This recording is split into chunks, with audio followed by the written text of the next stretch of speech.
કાયાનું દેવણ મને લાગે છે કાચું, એ ઘર બદલાવી મુક્તિ દેજો, સંદેશો મારા ગુરુજીને કહેજો, સંદેશો મારા ગુરુજીને કહેજો, આટલો સંદેશો મારા ગુરુજીને કહેજો.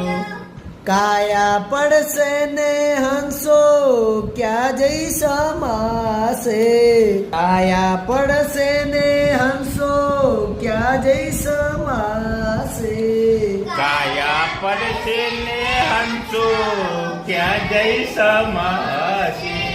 એની ભલામણ મને દેજો, સંદેશો મારા ગુરુજીને કહેજો, એની ભલામણ અમને દેજો ગુરુજી મારા. આટલો સંદેશો મારા ગુરુજીને કહેજો, આટલો સંદેશો મારા ગુરુજીને